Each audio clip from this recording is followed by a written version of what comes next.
I used to buy frozen cheese breads and thought they were perfectly satisfying. Then I visited a Brazilian cafe in London and met the bakery-style puff. They're 4 times the size and 10 times the puff.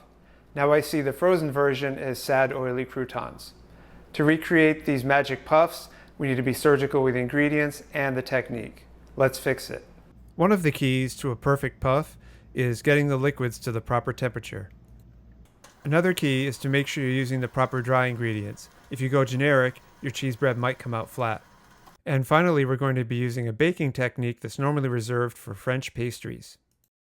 Don't even think about using tapioca starch. That won't give you the structure you need. You want cassava starch, and if you're going to be authentic, you want polvillo. The sweet provides the structure needed for a large cheese bread. The sour provides that beautiful puffiness we all enjoy.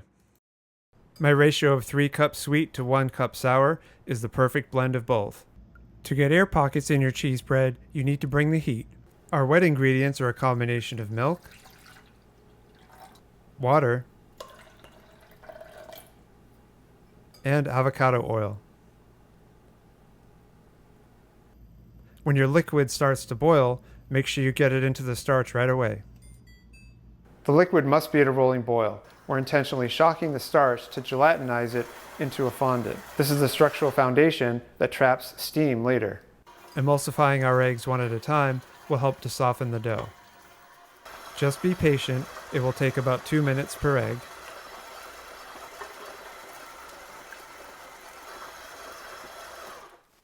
The eggs are fully emulsified. Look how beautiful that dough looks.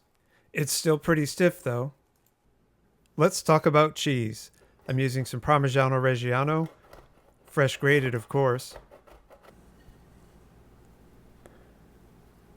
and some shredded mozzarella. We'll just toss that together, and it will be ready to add to the dough.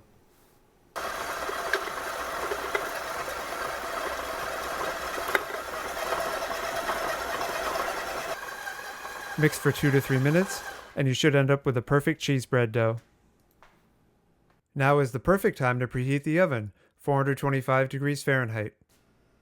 When you're shaping the dough, you want to have cold water handy. This will control the stickiness. We're weighing the dough for consistent sizing. This helps get a nice even bake. We also want them to look identical like little soldiers.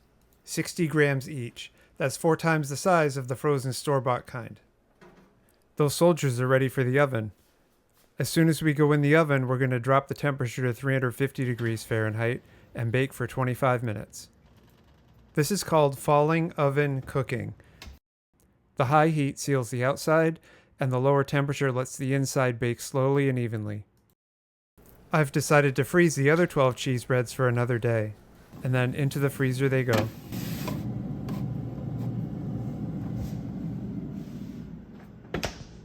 Once frozen solid, I put them in a freezer bag for storage. If you've been enjoying this video, please like and subscribe so you don't miss any future fixes. Also hit that notification bell.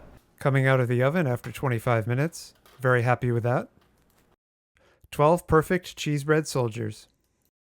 It's time for a taste test. Brazilian cheese bread is normally served in the morning with coffee, so I'm having some coffee here. I made a long black. Let's give it the cheese pull test.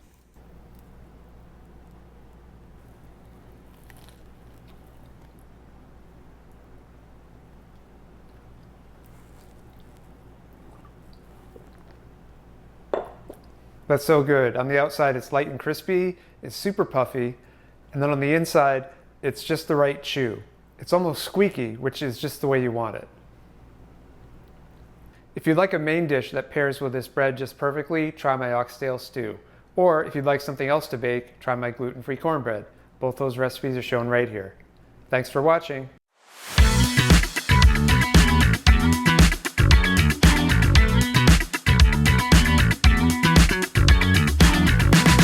How much cheese have you eaten today? How much cheese is too much cheese? Any amount of cheese before a date is too much cheese.